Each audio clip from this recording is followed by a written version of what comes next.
while she refreshes and we get hopefully some questions from anybody watching, Sean, you talk about sports cinema, this idea of finding those sports stories that transcend the genre. You've worked on a couple of films over the years that aren't rooted in sports.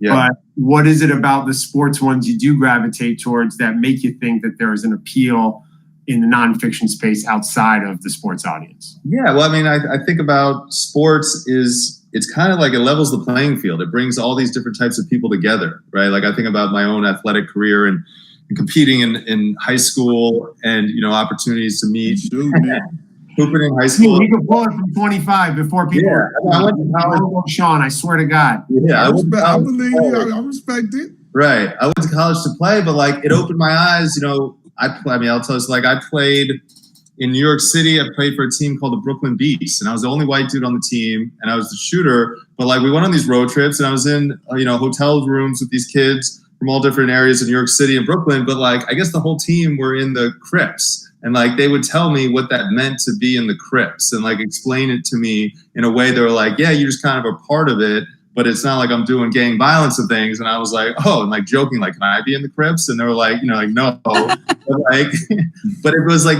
those kind of like cultural moments where I got to hang out with people and learn about their lives. And it was like, obviously I'll look back and like, yeah, I played basketball, but I remember that. Like I remember those hotel rooms with kids and being on road trips. And I remember like the adversity. I just think sports, it highlights people's struggles and it shows people overcoming and kind of becoming a better version of themselves through, the experience in sports, but more in their life, whether it's gaining confidence or, understanding relationships or just understanding adversity. And I think athletes lean into adversity.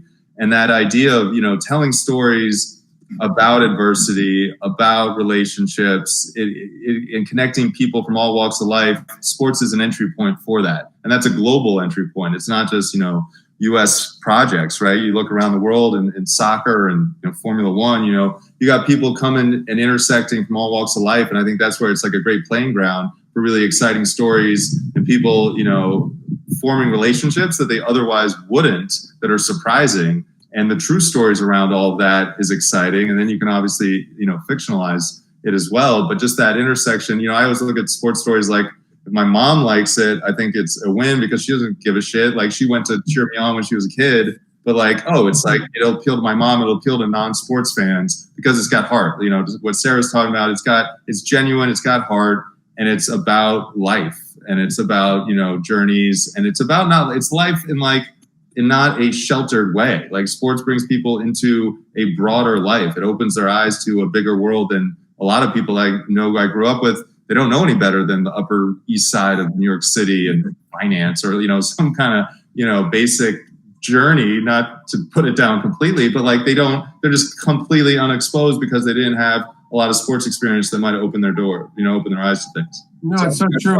And it's amazing too. Like for people who know Sean, loves sports, not the biggest hockey fan, executive produced the greatest sports hockey doc of all time. Like story that really made that film transcend and do what it did. But the thing about sports that's consistent in that way, right? Like you have this hockey team and you got to see them train 11 months out of the year and become brothers, and this journey and how that bonded them for life and just what they went through as athletes and dealing with the government and the political social drama and the, late 1980, like all the elements, but the core of like why, sports stories I think can connect across the board. It's these athlete journeys and what they sacrifice and how they build character if it's done well, right? Like, and they build confidence and camaraderie, but if it's done right, they become better people. And like, if you can find those examples, they're inspiring across the board.